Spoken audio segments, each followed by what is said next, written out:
तो दोस्तों, इजराइल ने ईरान पर सुबह 3:30 बजे एक प्रीम्प्टिव स्ट्राइक कर दी।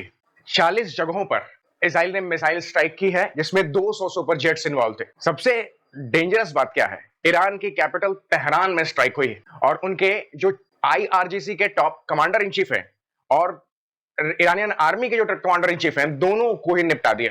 मतलब एक तरीके से आप कह सकते हैं कि उनके जर्नलों की हत्या हो गई। इतनी प्रिसीजन के साथ स्ट्राइक थी कि इन्होंने सारी न्यूक्लियर फैसिलिटीज को तबाह कर दिया। इसमें न्यूक्लियर साइंटिस्ट जो टॉप 2 थे वो भी मारे गए। अब दुनिया पूछ रही है कि क्या ये वॉर है? ईरान के टॉप कमांडर इन चीफ को ही खत्म कर दिया। न्यूक्लियर फैसिलिटीज और साइंटिस्ट तो रहे नहीं, वो तो बना नहीं पाए। उसके बाद बेंजामिन नेतन्याहू ने आकर के अनाउंसमेंट करी। उसमें उन्होंने कहा कि द राइजिंग लायन, ऑपरेशन का नाम है, राइजिंग लायन स्टार्ट हो चुका है।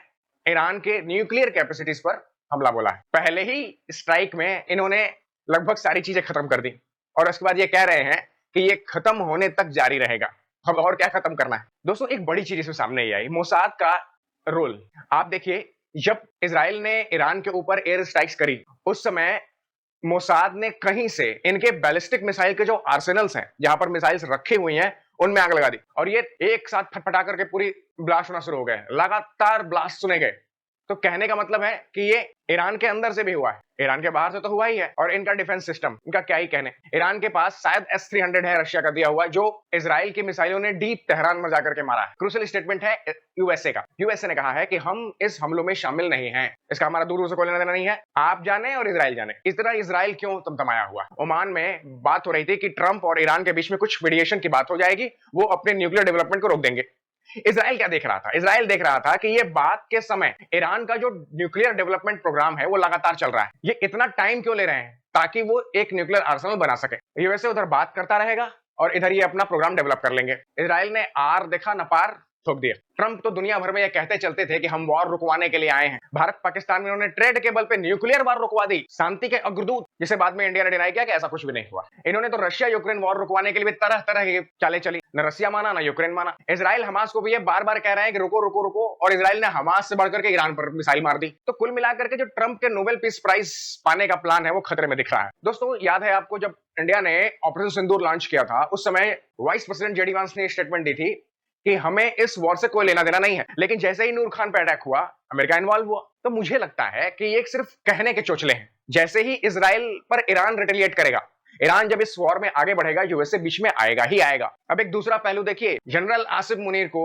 अमेरिका ने अपने आर्मी डे पर इनवाइट किया है। इससे पहले भी जनरल जियाउल हक और परवेज मुशर्रफ को इस तरह के इन्विटेशन मिल चुके हैं। इन सबके इन्विटेशन के बाद एक पैटर्न हुआ है। जनरल जियाउल हक के बाद अफगानिस्तान में अमेरिका का जो हस्तक्षेप है वो बढ़ गया। उसके बाद फिर परवेज मुशर्रफ के समय अमेरिका इनके ड्रोन बेसेस को एक्वायर करना शुरू किया और उसका यूज उन्होंने अफगानिस्तान के खिलाफ किया। अब आसिम मुनीर को बुलाया गया है। दुनिया भर के एक्सपर्ट्स इस बात को जानते हैं, पाकिस्तान जैसा दोगला देश आपको दुनिया में नहीं मिलेगा। मैं आपको हर बार यही कहता हूं, और उसके पीछे रीजन है। फिलिस्तीन का समर्थन करने के लिए लगभग सारे मुस्लिम एकजुट रहते हैं, लेकिन फिलिस्तीन को अगर डायरेक्ट कोई सपोर्ट करता है, सबसे ज्यादा कोई सपोर्ट करता है, तो वो है ईरान, जिसने हमास को फंडिंग करी, हिजबुल्लाह को फंडिंग करी।